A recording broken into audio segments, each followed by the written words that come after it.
Good morning, everyone. Mary Hill here, RHSW from Sultan Laylam. I hope you like my regalia. I'm thinking, why don't I wear my regalia while I'm doing my presentation this morning? Because I don't know, it's been a long time since I put it on. So this morning, I decided that I'm going to do medicine wheel teachings when I'm at work, before all of this came about, the virus and stuff. Some of the things that I would do is go and do workshops in communities, and one of the ones that I'd actually done before all of this had happened in Victoria was I did a medicine wheel workshop, and I thought, wow, this is really great, because as much as being First Nations, we think people know about our healing methods, I come to the realization that a lot of people don't, and it's probably a good idea to start teaching, because we're the knowledge givers and we have to pass on what we know to the next generation. So just doing basic teachings like the medicine wheel is a good start for a lot of us. So I'll start off with doing my protocol, which is my name is Mary Hill. My Indian name is Waluxta. My grandparents, my parents are Murray and Juanita Hill. My grandparents is Ben and Thelma Hill, and Mary and Edward Bennett. Say hi to Tanook. Hi, Tanook. All right, baby. Go watch TV. So, why am I here? I'm here because Tanook, that's enough. Mommy's doing a video, okay? I'm here because I wanted to lead a clean and sober lifestyle. I want to help my people from healing, because I suffered from my own alcohol addictions and my own drug addictions 6 years ago. And the big thing I wanted to do was show residential school survivors, intergenerational trauma survivors, and MMIWG that we can overcome our traumas if we work on the things that were meant to break us. We could rise from that when we use our medicine and our healings, work with our elders, talk to a counselor. So what is the medicine wheel? So I'm just going to show you a picture that I drew of a medicine wheel. So the medicine wheel is a wheel-like structure that is usually cut into 4 different sections representing physical, mental, emotional, and spiritual. The medicine wheel embraces the 4 directions, the 4 grandfathers, the 4 elements, earth, fire, wind, and water, the 4 winds, 4 peoples, races, black, white, and yellow, red and yellow. We the people have 4 aspects to our nature, 4 major realms of human existence. So I'm just writing out the physical, mental, emotional, and spiritual. So that's how I do my medicine wheel, but not everybody's wheel is going to look the same. We're all going to have different things that we want to work on. So the medicine wheel can take many different forms. It can be artwork such as affect or painting, or it can be a physical construction on the land. Hundreds or even thousands of medicine wheels have been built on native lands in North America over the last several centuries. Movement in the medicine wheel and Native American ceremonies is circular and typically in a clockwise, sunwise direction that helps align with the forces of nature, such as gravity and rising and setting of the sun. So what is the physical well-being of the medicine wheel? So that there is my physical part of my medicine wheel. I would represent that with the color of red. And to me, that would be like springtime. So that is us as babies when we're first born. So the physical well-being of the medicine wheel represents the north, and that is the place of birth where we are as babies. The part of the medicine wheel, the physical realm, can be the beginning of a new part of a journey. In this part of the medicine wheel, we would look at our diet, exercise. We'd analyze what we are eating and feeding our bodies, eating healthy diets, vegetables, fruit, protein, and fiber, and not eating too much junk food, feeding our bodies with toxins.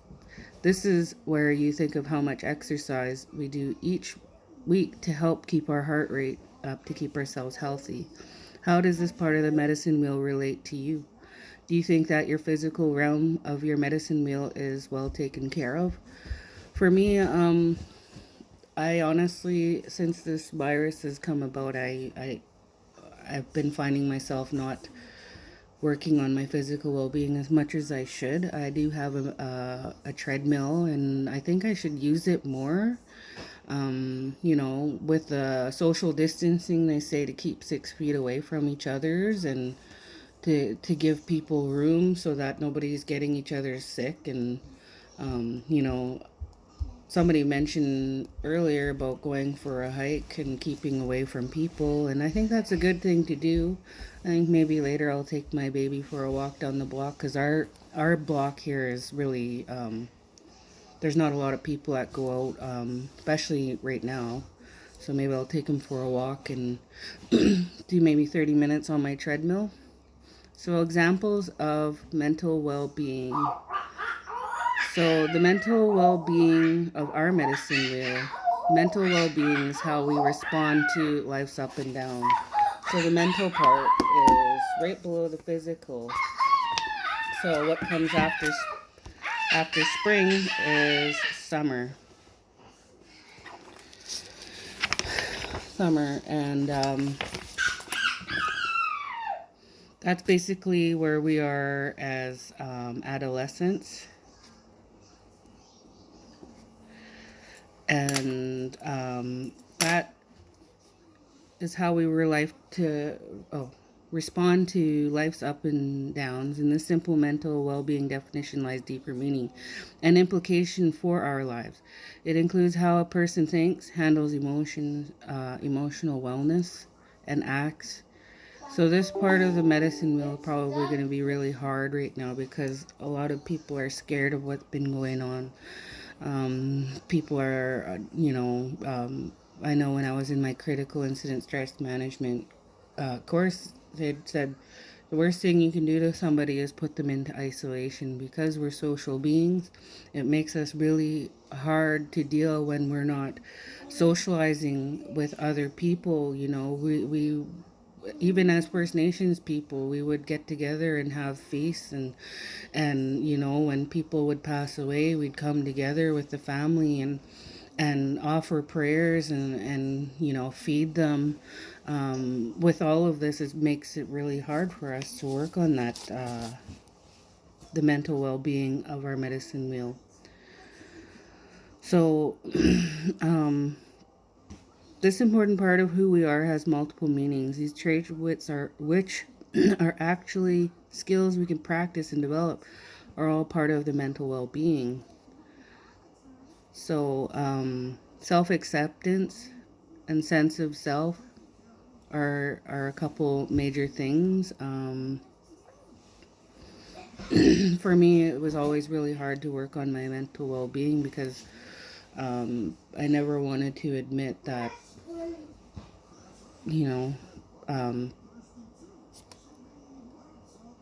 I couldn't handle my emotions when times were tough.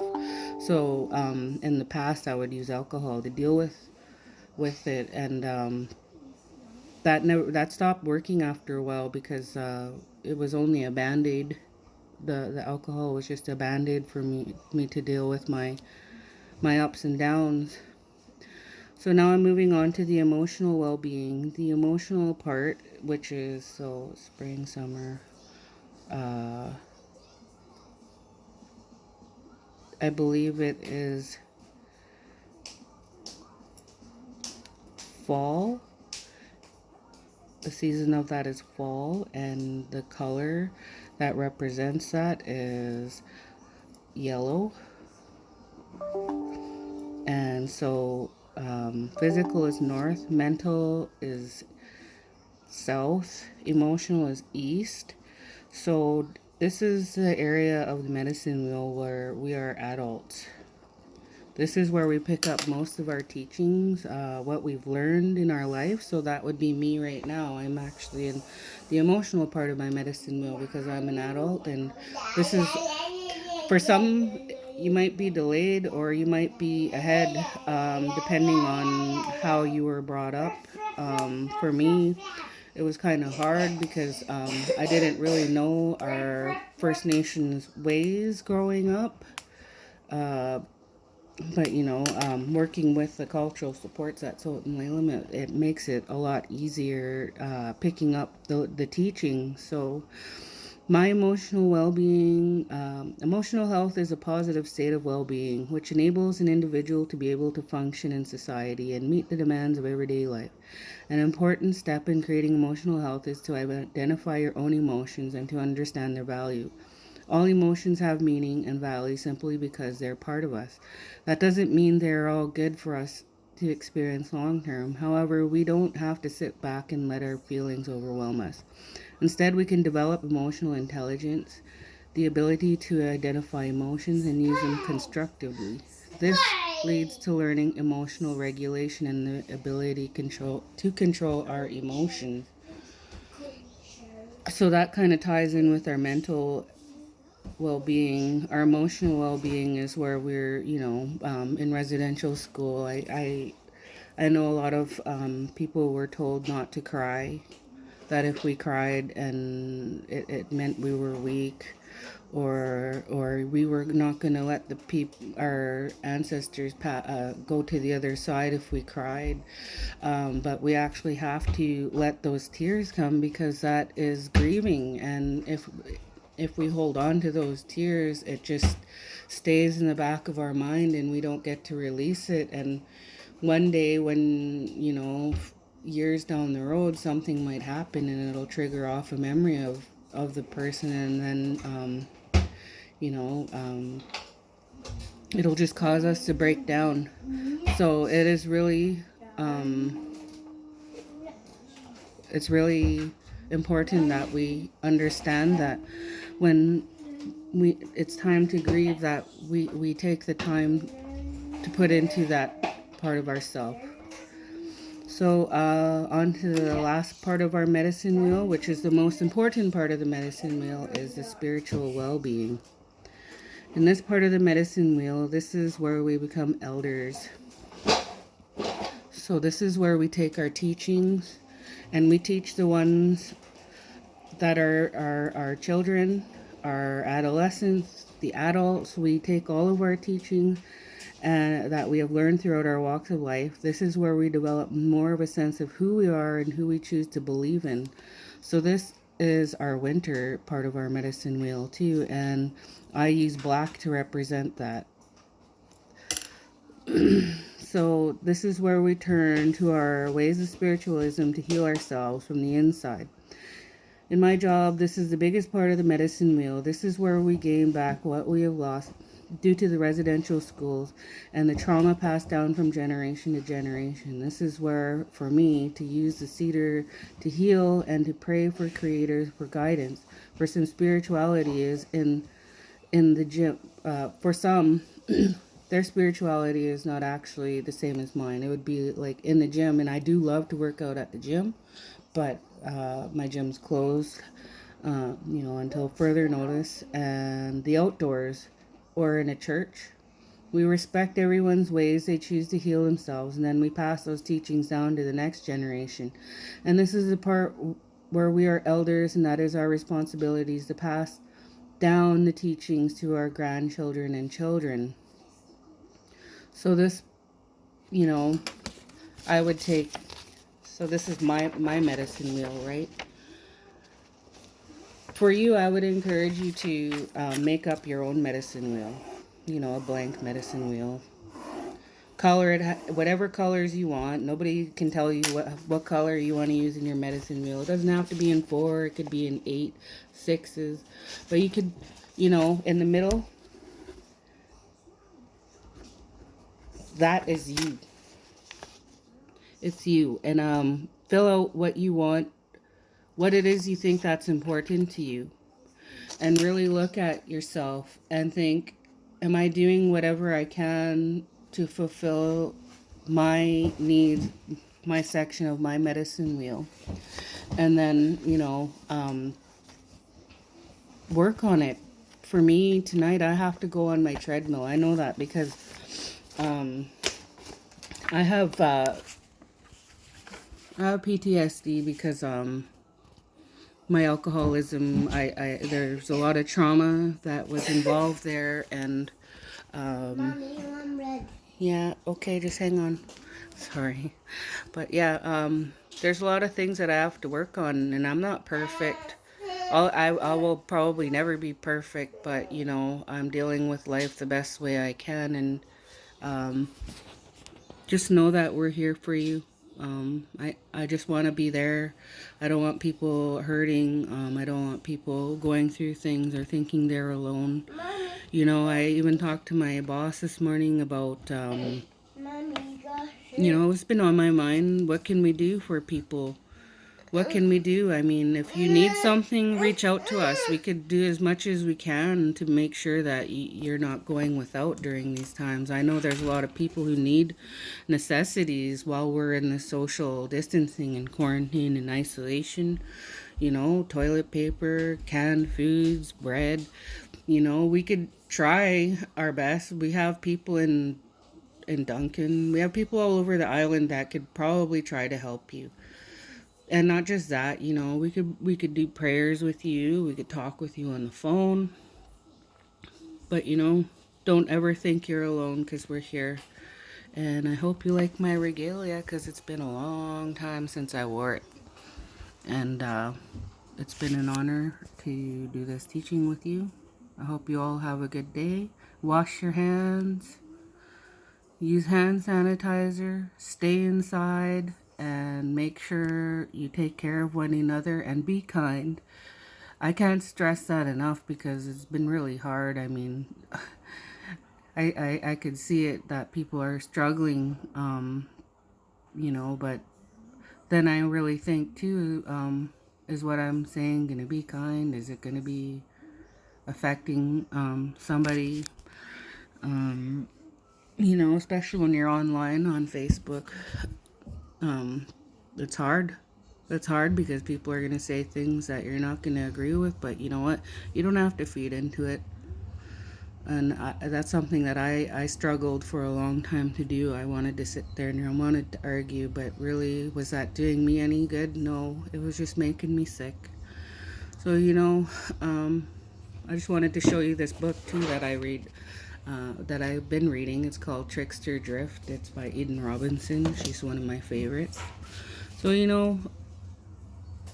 I hope you all got something out of this teaching, and reach out and talk to one of us, me, Rebecca, RHSW, or Jody August, or Jonathan Wannock, and, just let us know how you're doing. Talk to us. It doesn't have to be about anything typically. We talk about anything. We just want to make sure that you guys all know that you're not alone. All right. Have a good day. Thank you.